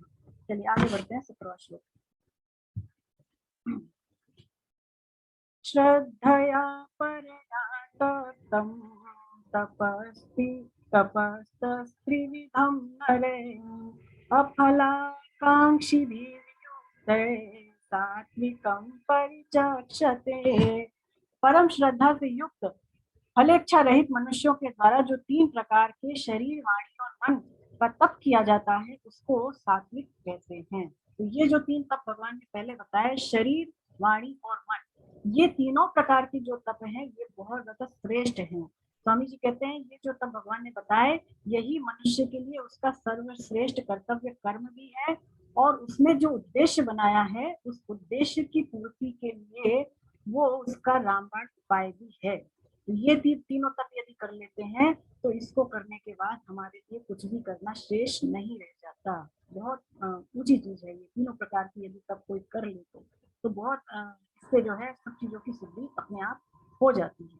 स्वामी जी कहते हैं कि गीता का जो हमने अध्ययन किया, आरंभ से लेकर अंत तक जो हम अध्ययन कर रहे हैं, तो उसके अध्ययन से ये पता चलता है हमें कि इसका उद्देश्य केवल और केवल जीव के कल्याण का है। देखिए गीता में जो कुछ भी अर्जुन ने प्रश्न किए, चाहे वो दूसरे अध्याय में किए हों, चाहे वो तीसरे में किए हों या 5वें में किए हों, वो केवल और केवल अपने कल्याण को लेकर के ही किए, है ना। इसके अलावा उनको कोई तात्पर्य नहीं था। और स्वामी जी कहते हैं इसीलिए जहाँ पर गीता में भगवान ने राजस, सात्विक और तामस भेद बताए हैं, उनमें जो सात्विक चीजें हैं, जो सात्विक भाग है, वो तो ग्राह्य है, यानी वो ग्रहण करने योग्य है। और जो राजस और तामस भाग है, वो त्याज्य है, यानी वो त्याग देने योग्य है। क्यों त्याग देने योग्य है? क्योंकि वो बंधनकारी है। जो सात्विक भाग है वो तो मुक्ति देने वाला है, और जो राजस और तामस भाग है वो बंधनकारी है, इसलिए उसका तो त्याग कर देना चाहिए। आगे बढ़ते हैं। अब जो है भगवान 18वें अध्याय में तप के बारे में बताते हैं। राजस तप के बारे में भगवान जो है हम बता रहे हैं। सत्कारण पूजार्थं तपोदम्भेन चैव यत् क्रियते तदिह प्रोक्तं राजसं चलमाध्रुवम्। जो तप सत्कार, मान और पूजा के लिए तथा दिखाने के भाव से भी किया जाता है, वह इस लोक में अनिश्चित और नाशवान फल देने वाला राजस तप कहा जाता है। तो देखिए राजसी जो मनुष्य होता है वो जो तप करता है केवल मान सत्कार पूजा आदि के लिए ही करता है। इसलिए करता है कि लोग हमें जो है बड़ा समझें। लोग जो है जब हम मर जाएं, जब हमारे प्राण छूट जाए तो फिर हमारे स्मारक बनवाएं, हमारी वैकुंठी निकालें। इसके अलावा लोग हमारे गले में माला पहनाएंगे, हमारी आरती उतारेंगे, तिलक करेंगे। तो इस उद्देश्य से वो तप करते हैं, है ना। तो ऐसा तप जो होता है वो राजस तप है। स्वामी जी कहते हैं राजसी मनुष्य के अंदर तप के प्रति भीतर से कोई श्रद्धा नहीं होती, यानी वो करता है बाहरी रूप से, भीतर से उसके अंदर तप के प्रति कोई श्रद्धा नहीं होती। केवल लोगों को दिखाने के लिए ही वो जो है आसन लगा के बैठ जाए। जो मनुष्य और माला फेरने लग जाए, मान लीजिए वो सीधे सरल पन से चलने लग जाए, है नहीं लेकिन केवल कर रहा है हिंसा, और अहिंसा दिखाना चालू कर दे, हिंसा का त्याग करना, तो फिर वो सारा जो है दम्भ पूर्वक तप भी राजसी तप कहलाता है। यानी दिखावेपन के लिए भी जो तप करते हैं वो तप राजसी तप कहलाता है। देखिए जो राजस तप है उसका फल नाशवान का है, और जो दिखावेपन के लिए जो तप किया जाता है उसका जो फल है वो अध्रुव यानी अनिश्चित कहा गया है। क्या तात्पर्य है, क्या मतलब है इसका? यदि हम सात्विक तप करते हैं तो उससे तो ऊंचे लोगों की प्राप्ति होती है, और यदि हम तामस तप करते हैं तो उससे अधोलोक की प्राप्ति होती है। लेकिन राजसी जो मनुष्य तप करता है उससे उसको मध्य लोक की प्राप्ति होती है। मध्य लोक का मतलब ये मृत्यु लोक, यानी इससे ना हमें स्वर्ग मिलता है न इससे हमें नर्क मिलता है। यहीं पर उस तप के जो फल है वो मिल करके नष्ट हो जाएगा, यानी मान प्रशंसा धन संपत्ति आदि चीजें यहीं पर मिल करके वो चीजें खत्म हो जाती हैं, आगे के लिए वो नहीं बचती है ना। वो तप राजसी तप। आगे जो है भगवान तामसी तप बताते हैं। तामसी तप कैसा होता है? मूढग्राहेणात्मनो यत् पीडा क्रियते तपः परस्योत्सादनार्थं वा तत्तामसमुदायतम्। जो तप मूर्ता पूर्वक हट से अपने को पीड़ा देकर अथवा दूसरों को कष्ट देने के लिए किया जाता है वह तप तामस कहा गया है। तो देखिए तामसी जो मनुष्य होता है उसका विवेक लुप्त होता है, उसके अंदर मूर्ता की प्रधानता होती है। ऐसा जो मनुष्य तप करता है वो अपना आग्रह रख करके अपने को पीड़ा देने के लिए, भगवान कह रहे हैं वो दूसरों को पीड़ा देने के लिए वो तप करता है। यानी कि शरीर को कष्ट देना, मन को कष्ट देना, किसी को वो बहुत बड़ा तप समझता है। तामसी जो मनुष्य होता है उसका उद्देश्य होता है दूसरों का अहित करना, दूसरों को दुख देना। तो इस उद्देश्य को लेकर के यदि तप करते हैं तो वो तप तामस तप कहलाता है। चलिए आगे जो है भगवान दान की बात करते हैं, उसको पढ़ते हैं। दातव्यमिति यज्ञानं दीयतेनुपकारिणे देशे काले च पात्रे च तद्दानं सात्विकं स्मृतम्। दान देना कर्तव्य है। ऐसे भाव से जो दान देश और काल और पात्र को प्राप्त होने पर अनुपकारी को अर्थात निष्काम भाव से दिया जाता है वह दान सात्विक कहलाता है। दान की भगवान की बात करते हैं। अब 3 प्रकार के दान बताएंगे, सात्विक, राजस और तामस। तो सात्विक दान क्या होता है? देखिए दान देना मेरा कर्तव्य है, ऐसा केवल भाव रख करके यदि दान देते हैं, यानी फल के ऊपर दृष्टि नहीं रख करके यदि दान देते हैं तो वो दान सात्विक कहलाता है। फल की इच्छा नहीं रख करके दान देते हैं तो वो दान सात्विक कहलाता है, केवल कर्तव्य मात्र समझ करके। दान जो है मनुष्य को उसको भी देना चाहिए जिसने कभी उसका उपकार नहीं किया, यानी जिसने कभी हमारा उपकार किया ही नहीं और ऐसी संभावना भी नहीं है कि भविष्य में कोई वो हमारा उपकार करेगा, ऐसे अनुपकारी को भी निष्काम भाव से दान हमें अवश्य ही देना चाहिए। इसका ये भी मतलब नहीं है कि जिसने हमारा उपकार किया हमें उसको दान नहीं देना चाहिए। दान तो उसको भी देना चाहिए, लेकिन उसको दान में शामिल नहीं करना चाहिए, उसको दान नहीं मानना चाहिए। देखिए, जिसने जरूरत पड़ने पर हमारी मदद की है ना, जरूरत पड़ने पर जिसने हमें जो है सहायता दी, तो यदि हम उसका उपकार का बदला चुकाना चाहें, सच्चे उपकार का, तो हम चाहकर भी नहीं चुका सकते, है ना। तो इसका मतलब क्या है कि हम ऐसे मनुष्य की जिसने हमारे ऊपर उपकार किया समय पड़ने पर, उसकी अपने सामर्थ्य के अनुसार सेवा करें, उसकी सहायता तो करें, पर उसको हम दान में शामिल नहीं करें, क्योंकि वो दान किसी ने बदले में हमें कुछ दिया और हमने उसको उसके चीज वापस कर दी, तो वो वस्तुतः वो चुकती नहीं है, तो वो दान नहीं। स्वामी जी कहते हैं कि इस प्रकार का जो दान जिससे कि हमारा फल से, वस्तु से और क्रिया से, फल से, वस्तु से और क्रिया से जिससे हमारा संबंध छेद हो जाए, वो दान सात्विक कहलाता है, वो दान सात्विक कहलाता है। सात्विक दान में त्याग ही मुख्य है, सात्विक दान वस्तुतः त्याग ही है ना। तो त्याग किसका, कि मतलब फल की इच्छा का, कामनाओं का त्याग, है ना, और निष्कामता अपने अंदर रख करके दान देना चाहिए। एक गुनादान सहस्त्र गुनादान, ऐसे यदि दान देते हैं तो फिर उससे भी दान से हमारा संबंध जुड़ता है। यानी दान तो देना चाहिए, पर उसका जो है बहुत ज्यादा उसका आकलन नहीं करना चाहिए कि ज्यादा दे दिया या इतना नहीं देना था, ऐसी भावना नहीं रखनी चाहिए। चलिए आगे जो है भगवान राजसी दान के बारे में बताते हैं। यत्तु प्रत्युपकारार्थं फलमुद्दिश्य वा पुनः दीयते च परिक्लिष्टं तद्दानं राजसंस्मृतम्। जो दान क्लेश पूर्वक और प्रत्युपकार के लिए अथवा फल प्राप्ति का उद्देश्य बना करके दिया जाता है, वह दान राजस दान कहलाता है। तो राजस जो दान होता है वो प्रत्युपकार के लिए दिया जाता है ना, यानी ऐसा भाव रख करके कि बदले में कुछ हमें वापस मिले। जैसे कि कोई पंडित जी हैं, मान लीजिए वो बहुत बड़े विद्वान हैं और वो ज्योतिष भी जानते हैं, यदि हम उनको दान देंगे तो वो पंडित जी क्या करेंगे, भविष्य में हमारी बेटी के विवाह का, मान लीजिए हमें मकान बनवाना हो तो उसका, और यात्रा का शुभ मुहूर्त वो निकाल देंगे। या फिर हम अपने संबंधियों को दान देंगे, अपने हितैषियों को दान देंगे, तो क्या होगा कि भविष्य में जरूरत पड़ने पर वो भी हमारी मदद करेंगे और वो हमारी सहायता करेंगे, हमारा हित करेंगे। तो अगर ऐसी भावना रख करके दान देते हैं, बदले में कुछ चाहते हैं, तो फिर वो दान जो है राजस दान कहलाता है। यानी फल के ऊपर दृष्टि रख करके यदि दान देते हैं, कामना रख करके, तो चाहे वो शास्त्र विहित दान क्यों ना हो, वो दान राजस हो जाता है।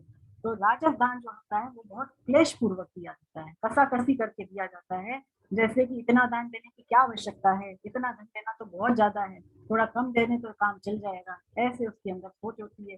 तो इस प्रकार से जो राजसी दान होता है वो बहुत ज्यादा क्लेश होता है, उसमें वो ऐसी भावना करके दान देता है। अब जो है भगवान तामस दान के बारे में बताते हैं 22वें श्लोक में। तो इनमें देखिए समझने जैसा कुछ नहीं, हम समझ सकते हैं ना, राजस तामस और सात्विक का जो भगवान वेद बता रहे हैं वो पढ़ने मात्र से समझ में आते हैं। फिर भी अगर आपको कोई डाउट है इन दानों को, तपों को, यज्ञों को लेके, तो आप पूछ सकते हैं। चलिए आगे बढ़ते हैं। भगवान जो है तामस दान के बारे में बता रहे हैं। अदेश काले यद्दानं पात्रे व्यश्च दीयते असत्कृतमज्ञातं तत्तां समुदायतम्। जो दान बिना सत्कार के तथा अवज्ञा पूर्वक अयोग्य देश और काल में कुपात्र को दिया जाता है, वह दान तामस दान कहलाता है। तो तामसी जो मनुष्य दान देता है, वो दान जो है अवज्ञा पूर्वक देता है, असत्कार पूर्वक देता है, यानी कि वो उसको रिस्पेक्ट नहीं देता है जिसको वो दान देता है, उसको बहुत छोटा मानता है जिसको भी दान दे रहा है। ऐसे जैसे मान लीजिए कोई पंडित जी आ गए हमसे दान लेने, तो वो दान तो दे देगा, लेकिन वो उसको उलाहना दे करके दान देगा कि भाई देखो हम हैं तो तुम्हें दान मिल गया, नहीं तो तुम्हें तो कोई देने वाला नहीं था। ऐसे उसको उलाहना जो है तरह तरह के देके वो दान देता है। तामसी मनुष्य के अंदर मूर्ता होती है, तो मूर्ता के कारण स्वामी जी कहते हैं उसको अपनी बात ही जिसती है। जैसे कि दान देने के लिए देश काल पात्र को देखने की क्या आवश्यकता है, जब मर्जी करे तब दान दे दो, ऐसा वो सोचता है। तामसी मनुष्य जो दान देता है वो अपात्र को ही दान देता है, यानी जिसको नहीं देना चाहिए ऐसे मनुष्य को दान देता है। वो ऐसा सोचता है कि जब पात्र को दान देने से हमें पुण्य मिलेगा, तो क्या कुपात्र को दान देंगे तो उससे पुण्य नहीं मिलेगा? क्या ऐसे लोग मनुष्य नहीं हैं? तो इनको भी दान दे देना चाहिए। और ऐसे जो तामसी मनुष्य होते हैं वो कहते हैं कि शास्त्रों की बात बिल्कुल भी ना करें। क्यों शास्त्र क्यों बने हैं? शास्त्र को ब्राह्मणों ने केवल अपने मतलब के लिए बना रखे हैं। देखिए ऐसी उनकी सोच होती है। इसमें बहुत जरूरी बात जो स्वामी जी बताते हैं वो ये है कि देखिए 4 चीजों का दान करने में हमें जो है कुछ देखना नहीं चाहिए। यानी 4 चीजें कौन कौन सी? जल, अन्न हुआ, जल हुआ, बस औषधि हुई और भोजन हुआ, है ना। अन्न, जल, औषधि और वस्त्र, इन 4 चीजों का मनुष्य को दान देते समय पात्र, देश और काल को नहीं देखना चाहिए। इसमें तो केवल व्यक्ति की आवश्यकता को ही हमें देखना चाहिए। देखिए इसमें भी यदि पात्र मिल जाए तो बहुत अच्छी बात है, यदि देश काल के अनुकूल हमें दान देने को मिल जाए तो बहुत अच्छी बात है। लेकिन यदि नहीं भी मिलता है तो भी हमें इनको दान अवश्य ही दे देना चाहिए। स्वामी जी कहते हैं कि यदि इसी तरह से कोई व्यक्ति बहुत ज्यादा किसी को परेशान कर रहा है, अनुचित रूप से उसको दुख दे रहा है, तो उसको उस दुख से छुड़ाना, कोई किसी को भयभीत कर रहा है तो उसको उस भय से छुड़ाना भी हमारा कर्तव्य बनता है। स्वामी जी कहते हैं लेकिन जो कुपात्र होता है उसको इतना भी हमें दान नहीं दे देना चाहिए जिससे कि वो भविष्य में पुनः पाप करने में प्रवृत्त हो जाए। बहुत ज्यादा दान देंगे तो वो फिर से पाप में लग जाएगा, है ना। तो कुपात्र को इतना भी दान नहीं दे दें कि वो दोबारा पाप करने में प्रवृत्त हो जाए। जैसे कोई अगर हिंसक है, कोई बहुत ज्यादा जो है हिंसा वाला व्यक्ति है, और यदि उसके प्राण बिना अन्न के जा रहे हैं, उसको अन्न के बिना उसके प्राण निकल रहे हैं, तो उसको इतना ही अन्न दें जिससे कि उसके प्राण रह जाएं, वो केवल बच जाए, इतना ही अन्न उसको देना चाहिए। जो भक्त होते हैं भगवान के वो सब में कृष्ण देखते हैं, सब में वो किसको देखते हैं? केवल भगवान को ही देखते हैं। और स्वामी जी कहते हैं कि वो तो बस दिए चला जाता है, वो पात्र नहीं देखता। भक्त नहीं देखता कि मैं किसको दे रहा हूँ, वो तो बस दिए चला जाता है। और वो दान नहीं देता, स्वामी जी कहते हैं वो कर्तव्य नहीं करता, वो तो केवल उनका पूजन ही करता है, यानी केवल वो भगवान का पूजन ही करता है। भागवतम के 12वें स्कंद के 3रे अध्याय के 18वें श्लोक में भगवान कहते हैं कि माम एकम कलो मेकम दान, कलो एकम दान, दान एकम कलो युगे, है ना। भगवान ये बात कहते हैं संस्कृत में, यानी कि कलयुग में केवल दान एक ही चरण रह गया है। वैसे तो कितने चरण है धर्म के? धर्म के कितने चरण माने गए हैं? 4 चरण माने गए हैं। कौन कौन से 4 चरण हैं, कोई जानते हैं? कलयुग, कलयुग में तो केवल एक ही रह गया है जो कि दान कहलाता है, वैसे 4 हैं, है ना। 4 कौन कौन से हैं बताएं कोई? पता है किसी को तो बताएं, नहीं तो कोई बात नहीं। तो देखिए 4 चरण थे धर्म के, 4 चरण, सत्य, दया, तप और दान। सत्य, दया, तप और दान। यानी सत्य कब बोला जाता था? सतयुग में सत्य बोला जाता था, है ना। दया, त्रेता में दया करते थे लोग, और इसके अलावा द्वापर में तप करते थे। और अब जो कलयुग है तो कलयुग में दान का ही चरण है, तो कलयुग में दान करना विशेष माना गया है। और दान नहीं करेंगे स्वामी जी कहते हैं तो फिर हमारे अंदर से दान देने का स्वभाव ही खत्म हो जाएगा। दान देना केवल केवल मनुष्य योनि में ही संभव है, और ऐसा अवसर हमें फिर नहीं मिलने वाला, ऐसा मान करके हमें दान अवश्य देना चाहिए। दान किसी भी प्रकार से यदि देते हैं तो फिर वो हमारा कल्याण ही करता है। तो देखिए वैसे भी कलयुग में बहुत सारी चीजें करना हमारे लिए संभव नहीं है। शास्त्र विधि के अनुसार यदि कोई कहे हमसे कि यज्ञ करो तो क्या हम कर सकते हैं? शास्त्र विधि के अनुसार कोई कहे कि यदि हमें तप करो तो क्या हम कर सकते हैं? अच्छी तरह से नहीं कर सकते। तो कलयुग में इन चीजों को करना बड़ा कठिन है। तो इसीलिए किसी तरह से हमारे अंदर देने का स्वभाव बन जाए, त्याग की भावना आ जाए, इसलिए हमें किसी ना किसी रूप से दान अवश्य देते रहना चाहिए ना। तो दान देना चाहिए। चलिए आगे बढ़ते हैं। अब देखिए 23 से लेकर के 28 तक जो श्लोक आएंगे उसमें भगवान ने ओम तत्सत के प्रयोग की व्याख्या की है। ओम तत्सत के प्रयोग की भगवान बात बताते हैं। चलिए इसको पढ़ते हैं। 23वां श्लोक।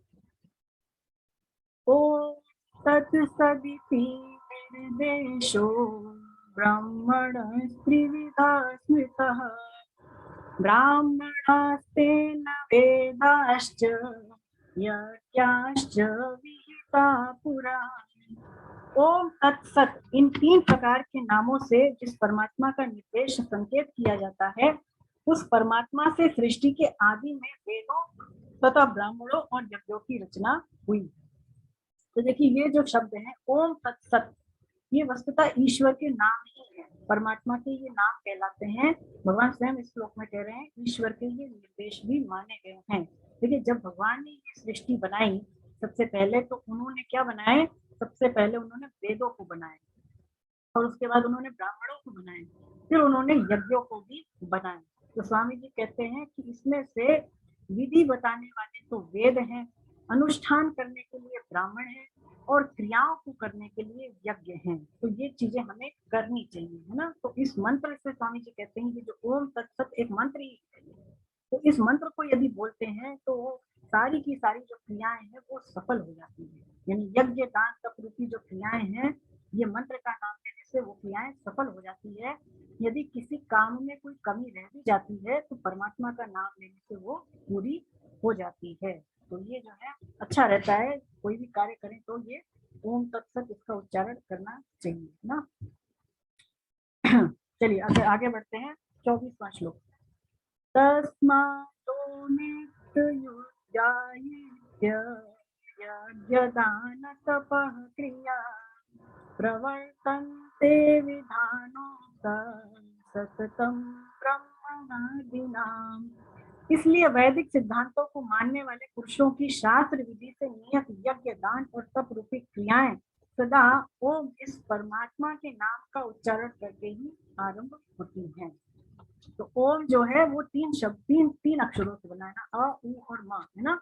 तो ये जो है वो तीनों ही जो है भगवान के ही वाचक है, इसलिए जो भगवान का ही नाम एक तरह से पूरक है, भगवान के नाम का पूरक है ना। तो गायत्री में जो छंद हुए वो भी इसी का प्रतिकार, मतलब इसी का वो प्रतिरूप है। देखिए यहाँ पर जो भगवान बात बता रहे हैं कि वेदों को मानने वाले जो वैदिक लोग हैं, वेदों को मानने वाले जो वेदों को मुख्य मानते हैं, ऐसे जो वैदिक संप्रदाय के लोग हैं वो ओम के उच्चारण को बहुत मुख्य मानते हैं। वो जो भी क्रियाएं करते हैं वो ओम के उच्चारण के साथ ही करते हैं आरंभ। जैसे यज्ञ दान तब जैसे शास्त्र विहित कर्म भी यदि वो करते हैं तो वो ओम के उच्चारण के साथ ही इसको करते हैं, क्योंकि वेदों में जो भी ऋचाएं हैं, जो श्रुतियां हैं, वो ओम के उच्चारण के बिना फलीभूत नहीं मानी जाती। तो इसीलिए वो उनके लिए करना जरूरी रहता है कि वो ओम का उच्चारण करें और तभी उनकी क्रियाएं फलीभूत होती हैं। चलिए आगे बढ़ते हैं। 25वां श्लोक। तदित्यनभिसंताय फलं यज्ञ तपः क्रिया दान क्रियाश्च विविधा क्रियन्ते मोक्षकांक्षिभिः। तत् नाम से कहे जाने वाले परमात्मा के लिए ही सब कुछ है, ऐसा मान करके मोक्ष चाहने वाले मनुष्यों द्वारा फल की इच्छा से रहित होकर अनेक प्रकार की यज्ञ और तपस्या रूपी क्रियाएं तथा दान रूपी क्रियाएं कही जाती हैं। तो यहाँ पर जो तत् शब्द आया है ये परमात्मा का वाचक है, ये भी भगवान का ही वाचक है। वो भगवान वो परमात्मा जो कि विचार का विषय नहीं है, स्वामी जी कहते हैं कि जो श्रद्धा और विश्वास का विषय है। देखिए केवल उस भगवान की प्रसन्नता के लिए ही मनुष्य को स्वामी जी कहते हैं कि सारी की सारी क्रियाएं यानी यज्ञ दान तप जैसी जो शास्त्रीय क्रियाएं होती हैं वो भगवान की प्रसन्नता के लिए ही हमें निष्काम भाव से करनी चाहिए, और इसमें फल की इच्छा बिल्कुल भी हमें नहीं करनी चाहिए।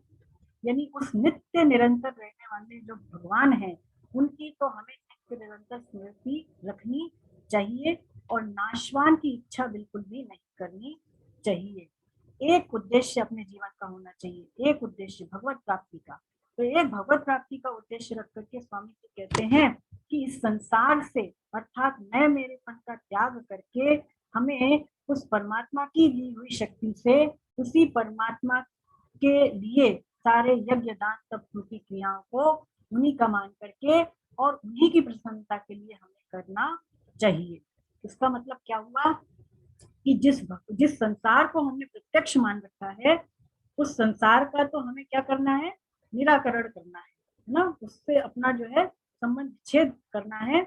और जो भगवान जो परमात्मा जो तत् नाम से कहा जाता है उस परमात्मा का हमें अनुभव करना है, उस परमात्मा का हमें अनुभव करना है जो कि वस्तुतः हमें नित्य प्राप्त ही है।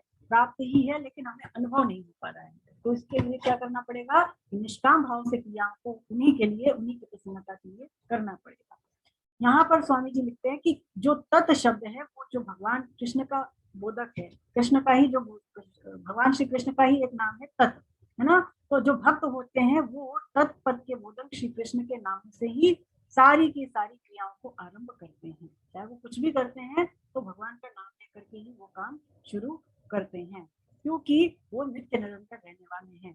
जो नित्य निरंतर रहने वाला है उसी का वो स्मरण रखते हैं और उसी का नाम लेकर के सारी क्रियाओं को वो करते हैं। चलिए अब अगला श्लोक 26वां श्लोक। सद्भावे साधु भावे च सदित्यत् प्रयुज्यते प्रशस्ते कर्मणि तथा सच्छब्दः पार्थ युज्यते। हे पार्थ, सत ऐसा यह परमात्मा का नाम सत्ता मात्र में और श्रेष्ठ भाव में प्रयोग किया जाता है तथा प्रशंसनीय कर्म के साथ सत शब्द जोड़ा जाता है। तो यहाँ पर अब भगवान सत कहते हैं। तो सत परमात्मा का ही नाम सत है ना, उसका जिसका की कभी अभाव नहीं होता, जो नित्य निरंतर रहता है वो परमात्मा ही सत कहलाता है ना। तो परमात्मा की जो सत्ता है उसी को यहाँ पर सत कहा है। जिस जो परमात्मा की होनेपन को उसी को यहाँ पर सत कहा है। वो परमात्मा जिसके अनेकों रूप हुए हैं, अनेकों अवतार हुए हैं, उसको भी हमें सत नाम के अंतर्गत ही लेना चाहिए। स्वामी जी कहते हैं कि जिसमें कभी किंचित मात्र भी कभी ना कमी आई है ना कमी आएगी, ना जिसमें ना कभी किसी चीज का अभाव हुआ है, ऐसे जो भगवान हैं उनकी प्राप्ति के लिए हमारे अंदर जो भी दैवी संपत्ति के गुण हैं, दैवी संपत्ति के गुण जैसे कि क्षमा, दया, उदारता, वो सारे की सत है और उनके साथ भी सत शब्द का प्रयोग किया जाता है। जैसे कि सद्भाव, सद तत्व, सत्तत्व और सदाचार, ऐसे जो शब्द हैं परमात्मा के साथ जो भी चीज जुड़ती है वो सत कहलाती है।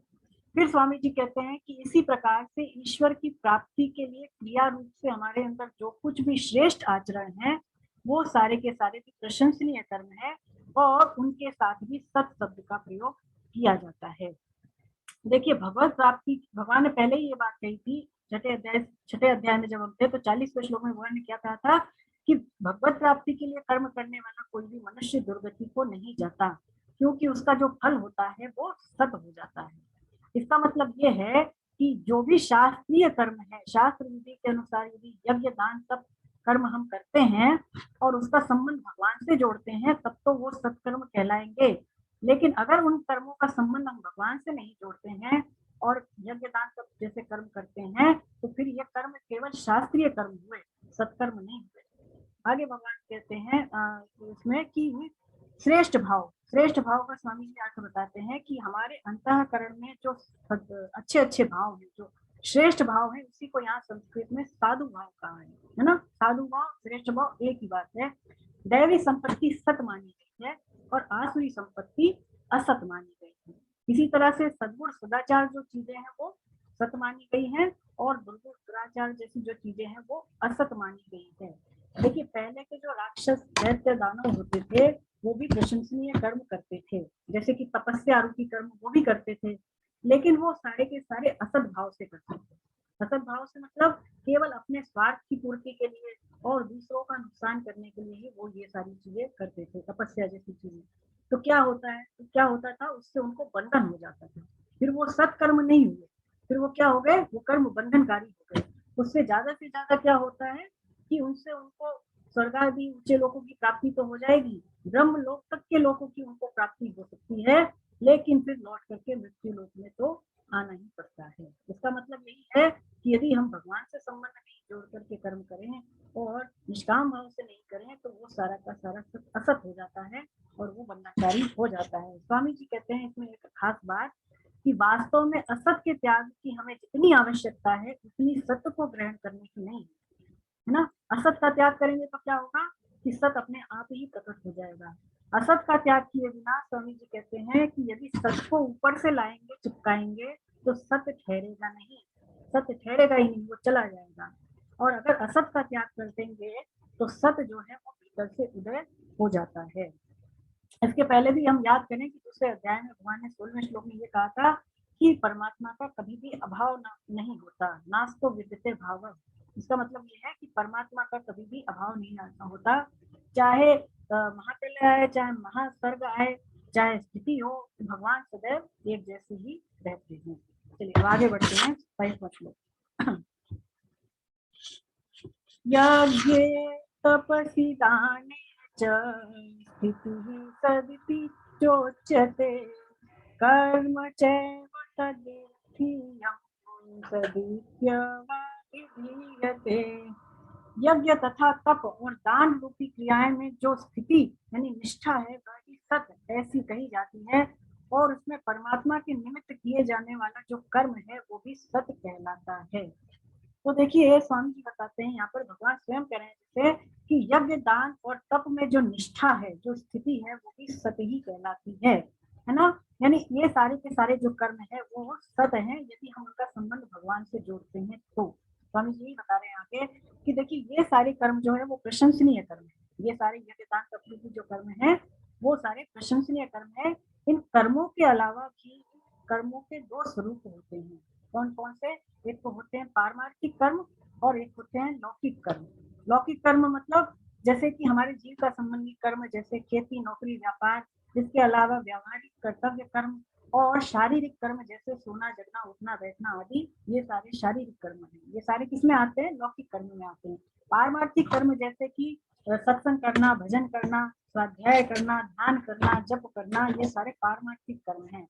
स्वामी जी कहते हैं कि इन दोनों ही कर्मों को, दोनों मतलब लौकिक और पारलौकिक, पारमार्थिक, तो दोनों ही प्रकार के कर्मों को मनुष्य को अपने सुख और आराम का त्याग करके निष्काम भाव से श्रद्धा और विश्वास करके केवल भगवान की प्रसन्नता के लिए ही करने चाहिए। अगर ऐसा करते हैं तो ये सारा कर्म सत कहलाता है, और इसका जो फल मिलता है वो भी सत ही होता है, यानी नाशवान फल फिर नहीं मिलता है। क्योंकि साधन रूप से हम जो कुछ भी कर्म कर रहे हैं वो सारा का सारा कुछ सत हो जाता है। चाहे हम कुछ भी करें, चाहे घर के छोटे से छोटे काम लेकर के बड़े से बड़ा काम करते हैं, वो यदि उसका उद्देश्य ऊंचा है, उसका उद्देश्य यदि भगवत प्राप्ति का है, यदि साधन मान करके कर रहे हैं, तो फिर उससे जो है सब फल ही मिलेगा। जैसे अग्नि होती है, तो अग्नि का स्वभाव होता है कि उसमें जो भी डालते हैं वो अग्नि रूपी हो जाता है। ऐसा होता है ना, जैसे अग्नि में कोयला डालेंगे तो क्या हो जाएगा? वो अग्नि रूपी हो जाएगा।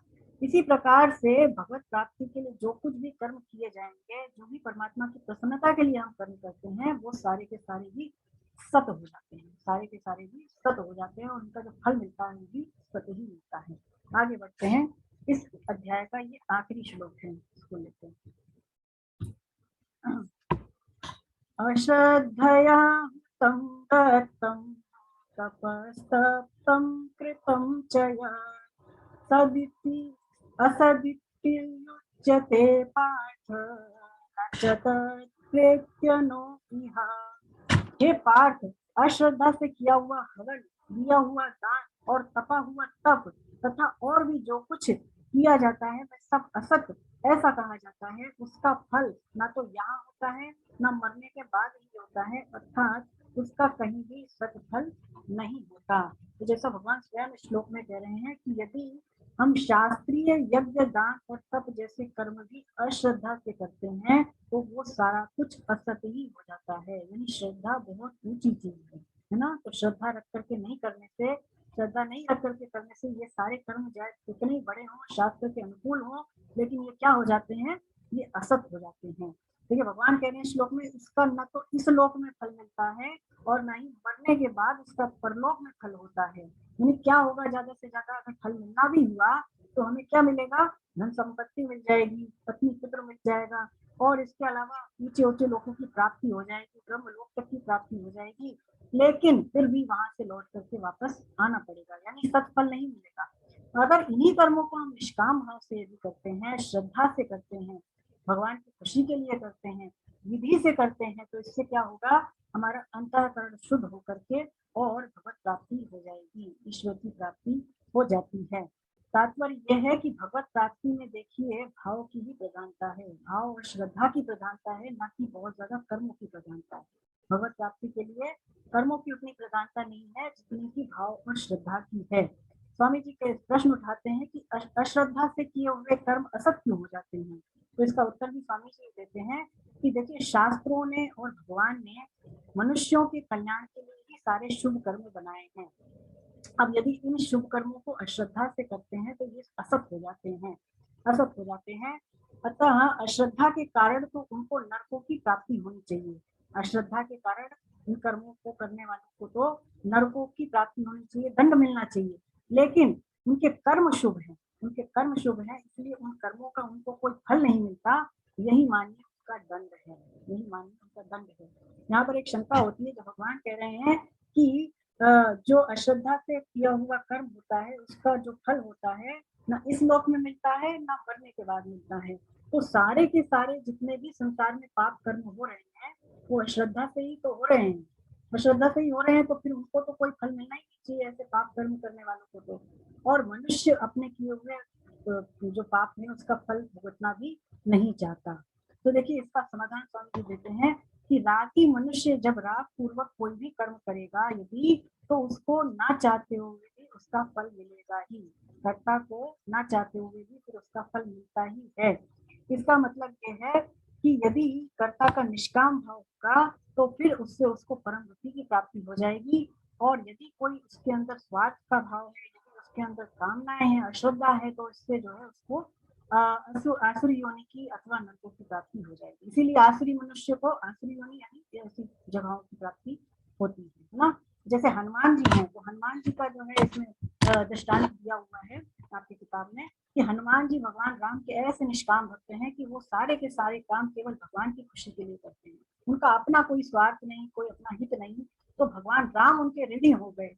और इतना ही नहीं, जितने भी उनका राम परिवार है, जैसे सीता माँ है, लक्ष्मण जी हैं, भरत जी हैं, वो सारे के सारे भी राम हनुमान जी के वश में हैं। क्योंकि वो केवल राम काज करिबे को आतुर है ना, केवल भगवान राम की प्रसन्नता के लिए आतुर रहते हैं। कैसे तैसे जो भी काम करते हैं केवल भगवान राम का नाम लेते रहते हैं। तो मानो हनुमान जी हमें शिक्षा देते हैं कि यदि हम भी कर्म ऐसे करें, केवल अपने स्वार्थ को न रखें के भगवान की प्रसन्नता को आगे रखें, निष्कामता को आगे रखें, तो हम भी भगवान के वश में हो जाएंगे और भगवान राम के उतने ही प्यारे बन जाएंगे। देखिए, हनुमान जी जो है दास भक्ति के आचार्य माने गए हैं ना। जो उनके जैसे भक्ति कर ले तो फिर तो बात ही क्या है, फिर तो राम जी से मिलने का कोई देर नहीं। तो हनुमान जी ऐसे निष्काम भक्त हैं, इतने ज्यादा बलशाली हैं।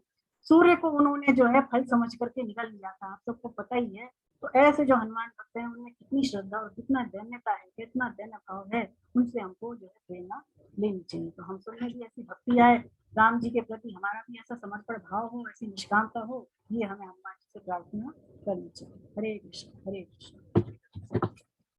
आपके कोई प्रश्न हो, यह अध्याय यहीं पे समाप्त हुआ, 17वां अध्याय ना। तो अब तक हमने जो भी किया पढ़ा उसमें से यदि किसी पे कोई डाउट है तो कृपया पूछें। और फिर अब हमारा एक अध्याय रह जाएगा जो कि 18वां अध्याय है, जो कि काफी लंबा भी है, मोक्ष संन्यास योग। तो उसको जो है हम जो है अगली कक्षा से लेंगे। और सभी बने रहें, जब इतने दूर आ गए हैं तो 8वीं जो अध्याय है हमारा उसको भी हम पूरा करके ही जो है गीता से जो है अपना जो है कक्षा की समापन की ओर चलेंगे। तो अपने जो सभी जो है लास्ट कक्षा तक जो है अवश्य बने रहें। जो हमारा 18 अध्याय है